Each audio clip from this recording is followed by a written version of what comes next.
Israel चाहिँ सकियो, अब केही घर मात्रै बाँकी छन् है भने जस्तो खालको समाचारहरू देखिन्छ क्या।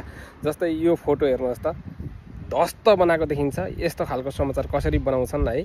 म इजरायलमै छु र इजरायलमा अहिलेसम्म इरानले हानेका सयौं ब्यालिस्टिक मिसाइलहरूमा 7 वटा चाहिँ झरेर केही घरमा क्षति चाहिँ पुर्याएको हो। तर समाचार हेरो, इन्डियन समाचार हेरो अथवा चाहिँ जतातताकै समाचार हेरो, इजरायललाई इरानले सखापै बनायो, अब थङथिलो बनायो, केही पनि छैन भन्ने खालको समाचारहरू देखिरहेको हुन्छु। अनि मलाई चाहिँ यो बारेमा थोरै बोल्न मन लाग्यो। इजरायल लगभग 2 वर्ष भयो अहिले युद्धमा छ। सबैभन्दा पहिले हमासले इजरायलमाथि आक्रमण गरेको थियो र त्यो आक्रमणमा परि हाम्रा नेपाली दाजुभाइहरूको पनि 10 जनाको ज्यान गएको थियो। त्यहाँदेखिको युद्ध सुरु भएको। हमास जुन प्यालेस्टाइनमा छ हैन, हमासलाई सखापै बनाए, खोजी नेताहरू एक जना कुन चाहिँ छन् ती लिडरहरू, तिनीहरूलाई खोजी मिटरले नापी सबै सखाप बनाइदियो। अनि त्यो चाहिँ हमासलाई हान्दै हिजबुल्लाले सुरुवात गर्यो। हिजबुल्ला चाहिँ लेबननमा छ।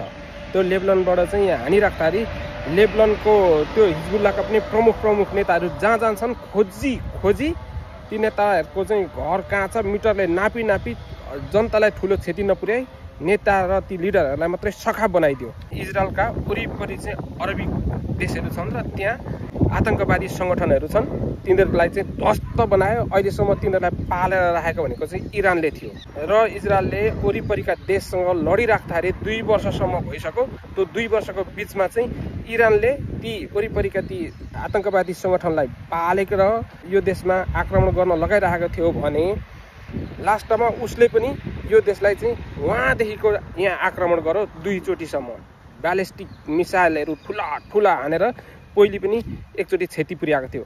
अनि अहिले चाहिँ इजरायलले के सोचेर यो गरिरहेको छ भने वरिपरिका सबै ती आतंकवादी सङ्गठनका नेताहरूलाई ध्वस्त बनाइसकेपछि अब ऊ एकदमै स्ट्रङ हुँदै गएको छ र यसको जडो भनेको चाहिँ इरान हो भनेर इरानको राष्ट्र प्रमुखलाई नि मार्ने योजनाका साथ अगाडि बढिरहेको छ।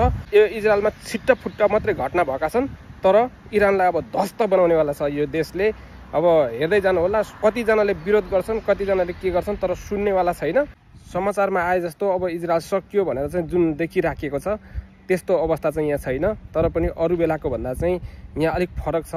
राष्ट्रिय सङ्कट घोषणा गरेको छ र प्राय सार्वजनिक यातायातहरूदेखि लिएर एयरपोर्टहरूदेखि लिएर स्कुलहरूदेखि लिएर सबै थोक बन्द छ। मिसाइलहरू आउँदैछ भने पहिले नै मोबाइलमा अलर्ट मेसेज आउँछ, त्यहाँदेखि अलिकति पछाडि साइरन बज्छ र हरेक घरमा बङ्करहरू छन्।